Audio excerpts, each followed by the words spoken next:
കാണാൻ വന്ന മാംഗല്യം സീരിയലിൻ്റെ അതായത് Tuesday night episode detail review ആണ് ഈ പറയുന്നത്. അപ്പോൾ എല്ലാവരും കാത്തിരിക്കുന്ന ഒരു കാര്യം, അവന്തികയുടെ കെണിയിൽ അർച്ചന ചെന്ന് വീഴുമോ, അർച്ചനയ്ക്ക് എന്തെങ്കിലും സംഭവിക്കുമെന്നാണ് എല്ലാവരും കാത്തിരിക്കുന്നത്. അപ്പോൾ ഇതിന് ഡീറ്റെയിൽ റിവ്യൂ ആണ് ഈ പറയുന്നത്. അപ്പോൾ ചാനൽ ആദ്യമായിട്ട് കാണുന്നവരാണെങ്കിൽ ചാനൽ ലൈക്ക് ചെയ്യാനും സബ്സ്ക്രൈബ് ചെയ്യാനും ബെല്ലൈക്കാൻ പ്രസ് നിങ്ങൾ കമൻസ് ഷെയർ ആരും മറക്കണം കേട്ടോ. അപ്പോൾ എപ്പിസോഡ് തുടങ്ങുമ്പോൾ തന്നെ കാണിക്കുന്ന ഒരു കാര്യം എന്ന് പറയുന്നത് നമ്മുടെ അർച്ചനയും അതുപോലെ ആതിരയൊക്കെ ആയിട്ടുള്ള ഒരു ക്ലാഷാണ്. കാരണം ആതിര നേരെ കുഞ്ഞിനെ കാണാതാവുന്നു. അതിനൊപ്പം തന്നെ സന്ദീപ് അടുത്ത് കിടപ്പില്ല. അപ്പോഴത്തേക്ക് നേരെ ഓടി വന്നെത്തുന്നത് സച്ചിയുടെ മുറിയില്ല. അപ്പം സച്ചിയുടെ റൂമിനകത്ത് നോക്കുമ്പം അർച്ചനയുടെ തോളിലിരിക്കുവാണ് കുഞ്ഞ്. അപ്പോൾ അർച്ചന കയ്യിൽ എടുത്ത് വെച്ചിരുന്ന കുഞ്ഞിനെയും അതിൻ്റെ ഒപ്പം ഒത്താശയ്ക്ക് നിൽക്കുന്ന മീരേട്ടത്തെയും ഇവരെല്ലാവരും കൂടെ ഒരുമിച്ച് ആ ബെഡ്റൂമിൽ കാണുമ്പോൾ ആതിരയ്ക്ക് എന്താണ് അങ്ങ് തലപ്രാന്ത് ഇളക്കി അങ്ങ് വഴക്കൂടാനായിട്ട് നിൽക്കുകയാണ്. അപ്പോൾ അവിടുത്തെ വഴക്ക് കഴിഞ്ഞ് അതിന് പറയാനുള്ളത് അത്രയ്ക്ക് മോശമായിട്ട് അതിനെ പറയുകയാണ്. അതായത് ഇവരുടെ കയ്യിൽ എൻ്റെ കുഞ്ഞിനെ എടുക്കുന്നതിന് എനിക്ക് താല്പര്യമില്ല, ഇവരെൻ്റെ കുഞ്ഞിനെ തൊടാൻ പാടില്ല. അപ്പോൾ മീര ചേച്ചി ചോദിക്കുന്നുണ്ട്, നിൻ്റെ കുഞ്ഞിന് എന്താ അർച്ചന എടുത്താൽ ഞാൻ പൊള്ളിപ്പോവും എന്ന് പറഞ്ഞ് കുറേ സംസാരിച്ചിട്ടും പൊട്ടിത്തെറിച്ച് സംസാരിക്കുന്ന ആ ഒരു സംസാരം നിർത്തില്ല. അങ്ങനെ ലാസ്റ്റ് പറയുന്നുണ്ട്, ചേച്ചിയുടെ കാര്യത്തിനകത്ത് അത് ചേച്ചിക്ക് കൊച്ചുണ്ടാകത്തില്ല എന്നുള്ള കാര്യം എനിക്ക് സങ്കടമൊക്കെ ഉണ്ട്. പക്ഷേ അതെൻ്റെ ചേച്ചിയുടെ ദുർവിധി ആലോചിച്ചുള്ള സങ്കടം മാത്രമേ ഉള്ളൂ, അതിൻ്റെ ഒരു അനുകമ്പ മാത്രമേ ഉള്ളൂ. പക്ഷേ അതിൻ്റെ സങ്കടം മാറ്റാൻ എൻ്റെ മോളെ ചേച്ചിയുടെ കൈ തന്ന് വളർത്താനൊന്നും എനിക്ക് ഉദ്ദേശമില്ല. അതുകൊണ്ട് മേരെ എൻ്റെ കുഞ്ഞിനെ എടുത്ത് പോകാൻ പാടില്ല എന്നൊക്കെ പറയുമ്പം ഇത് കേൾക്കുമ്പോഴത്തേക്കും ഭയങ്കര എന്താണ് നമ്മുടെ സന്ദീപിനൊക്കെ ദേഷ്യം വന്നില്ല. എടി നീ കാര്യം അറിയാതെ നീ സംസാരിക്കുന്നത് പറയുമ്പോൾ ഞാൻ എന്ത് കാര്യം അറിയേണ്ടത്, എൻ്റെ കുഞ്ഞിനെ നോക്കാൻ എനിക്കറിയാമല്ലോ, ഞാൻ എൻ്റെ കുഞ്ഞിനെ ഉള്ള കാര്യങ്ങളൊക്കെ ഞാൻ കൊടുത്തോളാം. അപ്പോഴത്തേക്കും സന്ദീപ് പറയുന്നുണ്ട്, എടി കൂടെ ഓരോ മണിക്കൂർ ഇടവിട്ട് കുഞ്ഞിനെ എന്താണ് കൊടുക്കാനുള്ള കാര്യങ്ങൾ കൊടുക്കുന്ന പറയുമ്പോൾ ലാസ്റ്റ് ആതിര ഇത്ര ടെൻഷനിലേക്ക് പോകുന്ന കാണുമ്പോൾ ലാസ്റ്റ് മീര ചേച്ചി അവിടെ ഒന്ന് എല്ലാം കൂൾ ഓഫ് ചെയ്യാൻ വേണ്ടി പറയുവാണ്, കുഞ്ഞിനെങ്കിൽ തന്നെ അർച്ചന ഇനി നീ എടുത്തിട്ട് കുഞ്ഞ് പൊള്ളിപ്പോയിന്ന് വേണ്ട, ഞാൻ തന്നെ കുഞ്ഞിനെ കൊണ്ടുവന്ന് എൻ്റെ റൂമിൽ വെച്ച് എന്താണ് കുഞ്ഞിനെ കൊടുക്കാനുള്ള കൊടുത്ത് ഞാൻ കുഞ്ഞിനെ ഉറക്കിക്കൊള്ളാം എന്ന് പറയുമ്പോൾ ലാസ്റ്റ് ആതിര അതിന് സമയത്ത് നിങ്ങളൊക്കെ പറയുന്ന കള്ളത്തരോ, കൊച്ചിനെ യഥാർത്ഥത്തിൽ ഒരു കുഴപ്പം പോലും കാണത്തില്ല, നിങ്ങളൊക്കെ ഇത് മനഃപൂർവ്വം ചേച്ചിയുടെ കയ്യിൽ കൊച്ചിനെ ഇവരുടെ കയ്യിൽ കൊച്ചിനെ കൊണ്ട് ഏൽപ്പിക്കാൻ വേണ്ടി മനഃപൂർവ്വം കെട്ടിച്ചമച്ച കഥയല്ലേ. പിന്നെ വിട്ട് കഴിഞ്ഞപ്പോഴത്തേക്ക് നമ്മുടെ എന്താണ് സന്ദീപിനെ ദേഷ്യം, ഇടി നിനക്ക് സത്യത്തിൽ കൊച്ചിന് എന്താ പ്രശ്നം നിനക്ക് അറിയാമെന്നു, എൻ്റെ കൊച്ചിൻ്റെ യഥാർത്ഥ അവസ്ഥയെക്കുറിച്ച് സന്ദീപ് ഇങ്ങനെ സംസാരിക്കുമ്പം നമ്മൾ അർച്ചന കണ്ണ് കാണിക്കുക വേണ്ട സന്ദീപ് വന്നിട്ട് നേരെ എന്താണ് കുഞ്ഞിനെ അങ്ങ് ഇവളുടെ കയ്യിൽ തന്നെ അങ്ങ് ആതിരയുടെ കയ്യിൽ തന്നെ കൊണ്ട് കൊടുക്കുക. അപ്പോഴാണ് ആതിരയ്ക്കൊരു സമാധാനമായത്. എന്നിട്ട് ആതിര പറയുന്നുണ്ട്, ചേച്ചി എൻ്റെ അടുത്ത് ഒന്നും വിചാരിക്കേണ്ട ആവശ്യമില്ല, ചേച്ചിയുടെ കാര്യത്തിനകത്ത് എൻ്റെ കുഞ്ഞിനെ തന്നും ചേച്ചി ആശ്വസിപ്പിക്കാനൊന്നും എനിക്ക് മനസ്സിലാവുന്നുണ്ട്. ആ റൂമിൽ നിന്ന് ഇറങ്ങിപ്പോയി നേരെ ബെഡ്റൂമിനകത്ത് എന്താണ് കുഞ്ഞിനെ കൊണ്ടുവന്ന് തൊട്ടിലേക്ക് എടുത്തിട്ട് ഭയങ്കര ദേഷ്യം തന്നെ ആ കട്ടിലിരിക്കും. അപ്പം കട്ടിലിരിക്കുമ്പോഴാണ് കറക്റ്റ് സന്ദീപും കൂടെ ആ റൂമിലേക്ക് വരുന്നത്. എന്തിനാ ഇങ്ങോട്ടേക്ക് വന്ന് അവിടെ തന്നെ അങ്ങ് ചേച്ചിയുടെ മുറിയിലും കിടന്നാൽ പോരായിരുന്നു, പിന്നെ എന്തിനാ ഇങ്ങോട്ടേക്ക് മാത്രം വന്നത്. അപ്പം സന്ദീപ് പറയുന്നുണ്ട്, നിന്നോട് സംസാരിക്കാൻ ഞാനില്ല, വഴക്ക് കൂടാൻ വേണ്ടിയല്ല. വഴക്ക് കൂടാൻ ഇല്ലെങ്കിലും വഴക്കൂടാനുള്ള സാഹചര്യങ്ങളൊക്കെ സന്ദീപ് ഒപ്പിച്ച് വയ്ക്കുമല്ലോ. എന്നിട്ട് ഞാൻ പറയുന്ന മാത്രം കുറ്റം, നിങ്ങൾ ചെയ്യുന്നതൊക്കെ സത്യം തന്നെ. ഇവന് ഈടായിട്ട് എന്നെ മറ്റുള്ളവരുടെ മുന്നിൽ വെച്ച് ഇടിച്ച് താഴ്ത്തി സംസാരിക്കുന്ന സംസാരം അല്പം കൂടുതലാണ്. അതും പ്രത്യേകിച്ച് എൻ്റെ ചേച്ചിയുടെ മുന്നിൽ വെച്ച് എന്നെ തരം താഴ്ത്തി സംസാരിക്കുന്ന, എന്നെ എപ്പോഴും കുറ്റപ്പെടുന്നതും ഇപ്പം കുറേ നാളുകൊണ്ട് അത് തന്നെയുള്ളൂ. സന്ദീപിൻ്റെ ഈ പ്രവർത്തനമൊക്കെ ഞാൻ ശ്രദ്ധിച്ചു എന്നു പറയുമ്പം അതെ, അത് ഏട്ടത്തിയുടെ ഭാഗത്ത് ശരിയുള്ളത് കൊണ്ടാണ് ഏട്ടത്തിയെ സപ്പോർട്ട് ചെയ്ത് സംസാരിക്കുന്നത്, നിനക്ക് ആ ശരി മനസ്സിലാക്കാനുള്ള വിവരബോധം ഇല്ലാത്തതുകൊണ്ടാണ്.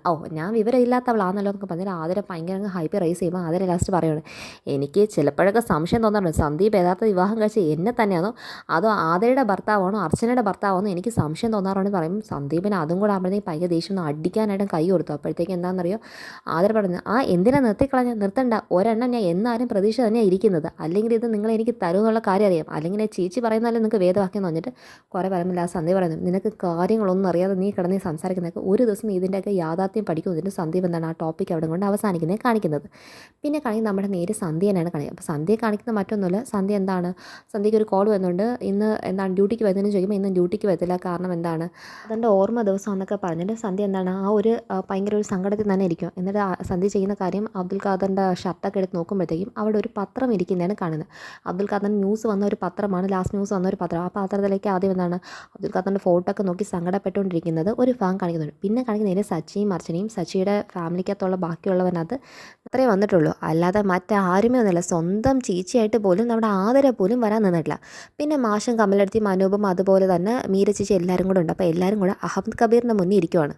അഹമ്മദ് കബീർ ഇവരുടെ മുന്നിൽ ഭയങ്കര നല്ലവനെ പോലെ അഭിനയിച്ച് അർച്ചനയ്ക്കും സച്ചിക്കും അതുപോലെ തന്നെ ബാക്കി അവർ ഫാമിലിക്കകത്തുള്ള എല്ലാവർക്കും നല്ലൊരു വാക്ക് കൊടുക്കുവാണ്. ആരും ഭയപ്പെടേണ്ട, എല്ലാം എന്താണ് സ്മൂത്ത് ആയിരിക്കും എന്നൊക്കെ പറഞ്ഞിട്ട് അങ്ങനെ ഒരു വാക്ക് കൊടുത്ത് അവരൊക്കെ സമാധാനത്തിൽ ഇരിക്കുന്ന ഒരു സമയമാണ്. അപ്പോൾ നമ്മുടെ സന്ധ്യ ആണെങ്കിൽ ആ ഒരു പത്രത്തിൽ നോക്കുമ്പോഴാണ് അവിടെ വേറൊരു വാർത്ത കാണുന്നത്. വാർത്ത കാണുന്നത് മറ്റൊന്നുമല്ല, ഒരു പ്രഗ്നൻ്റായ ഒരു വിമൻ്റെ ഒരു കേസ് എടുത്ത രീതിക്കകത്ത് എന്താണ് മെഡിക്കൽ കൗൺസിൽ തന്നെ ഈ പറയുന്ന അഹമ്മദ് കബീറിനെ അങ്ങ് ബാൻ ചെയ്തിരിക്കുന്നത്, താൽക്കാലികമായിട്ട് സസ്പെൻഡ് ചെയ്തിട്ടുണ്ട്. കാരണം അയാളുടെ കയ്യിൽ നിന്ന് വന്ന ഒരു മെഡിക്കൽ എററിന് അത് സംഭവിച്ച ഒരു കാര്യത്തിൽ സസ്പെൻഡ് ചെയ്തതിൻ്റെ ന്യൂസാണ് ആ കൊടുത്തിരിക്കുന്നത്. അപ്പോഴത്തേക്ക് ഇത് കാണുമ്പോൾ സന്ധ്യയ്ക്ക് ടെൻഷനായ സന്ധ്യ ഉടൻ തന്നെ ഈ ഒരു ഫോട്ടോ എടുത്ത് നേരെ സച്ചിക്ക് അയച്ചു കൊടുക്കണം. അതായത് വാർത്തയുടെ അല്ല, ജസ്റ്റ് അയാളുടെ ഫോട്ടോ മാത്രം എടുത്ത് അയച്ചിട്ട് ഈ പറഞ്ഞ വ്യക്തി തന്നെയാണ് സച്ചി പറഞ്ഞ അഹമ്മദ് കബീറെ നോക്കാൻ പറയുമ്പോൾ സച്ചി എന്താണ് അത് നോക്കി അതേ എന്ന് പറയുമ്പോഴത്തേക്കും സന്ധ്യയ്ക്ക് ബാക്കിയൊന്നും സംസാരിക്കാൻ വേണ്ടി സന്ധ്യ ഭയങ്കര ടെൻഷനായിട്ട് ആദ്യം തന്നെ വാച്ച് ഈ സമയം നോക്കുക. അപ്പോൾ സച്ചി എടുത്ത് അപ്പോഴത്തേക്ക് എന്താണ് വേറെ കൺസേൺ ഫോമൊക്കെ ഒപ്പിട്ട് കൊടുക്കാൻ വേണ്ടി കൺസേൺ ഫോമൊക്കെ കൊണ്ട് കൊടുത്തപ്പോൾ സച്ചി അതിൻ്റെ പിറകിൽ പോവാണ്. പിന്നെ കാണിക്കുന്ന നേരെ എന്താണ് അർച്ചനയ്ക്ക് അനസ്തേഷ്യയൊക്കെ കൊടുത്ത് അവിടെ എന്താണ് അർച്ചന എന്താണ് എല്ലാത്തിനും തയ്യാറായി തന്നെ ഇരിക്കുവാണ്. അപ്പോൾ അർച്ചന ഭയങ്കര കോൺഫിഡൻ്റ് ആയിട്ടായിരിക്കുന്നത്. ഇയാളിനകത്ത് ഒരു സംശയം പോലും അർച്ചനയ്ക്ക് ഈ നിമിഷം വരെയില്ല. അവിടെ ഇരിക്കുന്ന അതേ സമയത്തും അനസ്തരിക്കൊക്കെ കൊടുത്തിരിക്കുന്ന സമയത്തും കറക്റ്റ് അഹമ്മദ് കബീർ ഈ പ്രൊസീജിയറിലേക്ക് കടക്കാൻ പോകുന്നതിന് മുന്നേ അവന്തികയുടെ കോൾ വരിക. അപ്പോൾ അവന്തിക ചോദിക്കുന്നുണ്ട് കറക്റ്റ് സമയത്ത് തന്നെ വിളിച്ചെന്ന് അഹമ്മദ് കബീർ പറയുക. അപ്പം ഞാനിപ്പോൾ എന്താ കാര്യങ്ങളൊക്കെ പ്രൊസീഡ് ചെയ്യാൻ വേണ്ടി നിൽക്കുന്നേ ഉള്ളൂ, ഇനി ഒന്ന് മയങ്ങേണ്ട ഒരു ആവശ്യം മാത്രമേ ഉള്ളൂ, പിന്നെ ബാക്കിയെല്ലാം നമ്മൾ പറഞ്ഞ പോലെ തന്നെ യൂട്രസ് റിമൂവൽ തന്നെ ആയിരിക്കും ചെയ്യാമെന്ന് പറയുമ്പം അർച്ചനയ്ക്ക് അപ്പോഴാണ് അർച്ചന ഫുൾ മയങ്ങിയിട്ടില്ല. അർച്ചനയ്ക്ക് പെട്ടെന്ന് അത് കേട്ട് അർച്ചന ഭയങ്കര പേടിച്ച് അർച്ചന അവിടെ നിന്ന് എണീക്കാൻ വേണ്ടി ശ്രമിക്കുക. പക്ഷേ ഈ അനസ്തരിക്കിൻ്റെ എഫക്റ്റ് കൊണ്ട് അർച്ചനയ്ക്ക് അവിടെ നിന്ന് എണീക്കാനൊന്നും പറ്റില്ല. അർച്ചന അവിടെ തന്നെ എന്താണ് ഭയങ്കര ഹെൽപ്ലെസ് ആയിട്ട് ഒരു സിറ്റുവേഷൻ അത് ഇരിക്കുന്നതാണ് കാണിക്കുന്നത്. അപ്പോഴത്തേക്കും കറക്റ്റ് സന്ധ്യ കൂടി അവിടം വരെ എത്തിക്കഴിഞ്ഞു. അവന്ത് കബീർ മനസ്സിലാക്കി കഴിഞ്ഞാൽ അർച്ചന ഞങ്ങൾ സംസാരിച്ച സംസാരമൊക്കെ കേട്ട് കാരണം അവന്തിക്ക് എന്താണ് കാശിൻ്റെ കാര്യമൊക്കെ പറയുന്നത്. ഞാൻ എന്തായാലും കാശൊക്കെ അക്കൗണ്ടിൽ ഇട്ടിട്ടുണ്ട് കേട്ടോ, അത് കൺഫർമേഷൻ കൊടുത്തതും അവന്തികയുടെ ആളായ വ്യക്തി എന്നുള്ളതിൻ്റെ ഒരുവിധ ഊഹമൊക്കെ കിട്ടിക്കഴിഞ്ഞു. പക്ഷേ അവന്തികയാണ് ഇതിൻ്റെ പിറകിലുള്ള ഡയറക്റ്റ് എന്ന് അർച്ചന ആ സമയത്ത് കേട്ടിട്ടില്ല. അപ്പോഴത്തേക്ക് അർച്ചന എന്താണ് ഫുള്ളി എന്താണ് അങ്ങ് അൺകോൺഷ്യസ് ആയി കഴിഞ്ഞ് മയങ്ങിയിരിക്കുവാണ്. ഈ സമയത്ത് സന്ധ്യ തന്നെ സച്ചി ഇതിനകത്ത് എന്തോ കുഴപ്പമുണ്ട്, ഇതാ ഇയാളെക്കുറിച്ചുള്ള വാർത്ത കണ്ടു കഴിഞ്ഞാൽ ആ ഒരു ന്യൂസ് പേപ്പറിൻ്റെ കട്ടിങ് കാണിച്ചു കൊടുക്കുമ്പോഴത്തേക്കും ഇതിലെന്തോ കുഴപ്പം പിടിച്ചിട്ടുണ്ട്, ഇതിനകത്ത് വലിയൊരു അപകടം ഉണ്ടെന്ന് പറഞ്ഞിട്ട് സച്ചിയോട് പറയാം. അപ്പോൾ സച്ചിക്ക് ഇത് കേൾക്കുമ്പോഴത്തേക്കും സച്ചി ഭയങ്കര ടെൻഷനാണ്. അപ്പോൾ സച്ചി ടെൻഷനായി നിന്ന് സച്ചിക്ക് സന്ധ്യ പറഞ്ഞ കാര്യങ്ങൾ എന്തൊക്കെയാണെന്ന് ഉൾക്കൊണ്ട് മനസ്സിലേക്ക് ഉൾക്കൊള്ളുന്നതിന് മുന്നേ തന്നെ മാഷും കമലെടുത്ത് എല്ലാം എന്താണ് അയ്യോ എന്തോ കുഴപ്പമാണെന്നല്ലോ എന്നിട്ട് അവർക്ക് അത്രമാത്രമേ മനസ്സിലുള്ളൂ. അവരപ്പോൾ അയ്യോ എന്ന് വിളിച്ച് തീർക്കുന്നതിന് മുന്നേ തന്നെ നമ്മുടെ സന്ധ്യ എന്താണ് ഇടിച്ച് കയറി ആ റൂമിലേക്ക് കയറി ചെന്നിട്ട് അഹമ്മദ് കബീറിന് ഒരു ഷോക്ക് കൊടുക്കുക. അഹമ്മദ് കബീർ സന്ധ്യ കണ്ടതും ആരാണെന്ന് മനസ്സിലായി. അപ്പം സന്ധ്യ ചോദിക്കും നിങ്ങൾ ഇങ്ങോട്ട് ഇടിച്ചള്ളി കയറി വരാൻ പറ്റും, നിങ്ങൾക്ക് വിവരമൊന്നും ഇല്ലെന്ന് പറഞ്ഞിട്ട് സന്ധ്യയ്ക്ക് നേരെ നല്ല ഫയർ ചെയ്ത് സംസാരിക്കുമ്പോൾ സന്ധ്യ പറയുന്നുണ്ട് ഞാനൊരു ഗൈനക്കോളജിസ്റ്റ് തന്നെയാണ്, പിന്നെ നിങ്ങൾക്കറിയാം നിങ്ങൾ എന്താ ചെയ്യാൻ പോകുന്നുള്ള കാര്യം. ഈ പറയുന്ന അർച്ചന എന്ന് പറയുന്നത് എൻ്റെ രീതിക്കകത്തുള്ള പ്രൊസീജിയർ കീഴിലിരുന്ന ഒരു വ്യക്തി തന്നെയാണ്, നിങ്ങൾ എന്താ ചെയ്യുന്നുള്ള കാര്യം അറിയാനുള്ള അവകാശം ഒരു ഗൈനക്കോളജിസ്റ്റ് എന്ന രീതി എനിക്കുണ്ടെന്ന് പറയുമ്പോൾ അഹമ്മദ് കബീറിന് ഭയങ്കര അത് കേട്ട് ഷോക്കും അതിനോടൊപ്പം തന്നെ ഭയങ്കര മുട്ടി പറയലാണ്. കാരണം ചെയ്യാൻ പോകുന്നതെല്ലാം തെറ്റാണ്. ആ തെറ്റ് ചെയ്യാനിരിക്കുന്ന സമയത്തിലേക്ക് കറക്റ്റ് എന്താണ് തൻ്റെ ഫീൽഡിൽ തന്നെ ഒരു വ്യക്തി ഒന്നും തന്നെ കൈയും കളവായിട്ട് പിടിക്കുന്ന കാണുമ്പോൾ ഭയങ്കര പേടിച്ചിരിക്കുകയാണ്.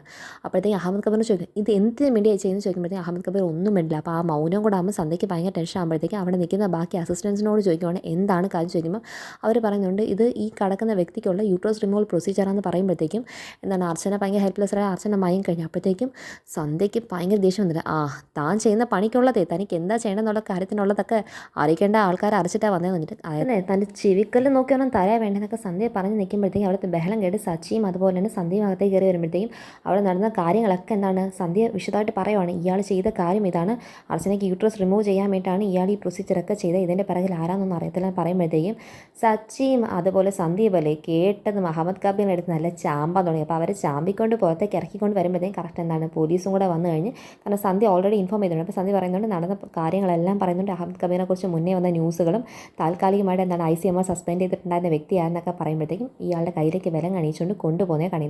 പിന്നെ എന്താണ് അർച്ചന എന്താണ് കോൺഷ്യസ് ആയി വന്നു കഴിഞ്ഞാൽ അപ്പം കോൺഷ്യസ് ആയി വന്ന അർച്ചനയ്ക്ക് അന്നേരം തന്നെ ഇതൊക്കെ കേട്ടപ്പം മനസ്സിലായി. അപ്പോഴത്തേക്കും പേടിയായിരുന്നു, പക്ഷേ അവിടെ നിന്ന് എണീക്കാനൊന്നും പറ്റിയിട്ടാണ് ആ സമയത്ത് എക്സ്പീരിയൻസ് ഒക്കെ അർച്ചന അവിടെ ഫാമിലിയുടെ ബാക്കിയുള്ള ആൾക്കാരൊക്കെ ആയിട്ട് ഷെയർ ചെയ്യുമ്പോൾ അവരൊക്കെ എന്താണ് അത് കേട്ട് നിൽക്കുന്ന കാഴ്ചയാണ് എപ്പിസോഡിൻ്റെ എൻഡിങ് എന്ന് പറയുന്നത്.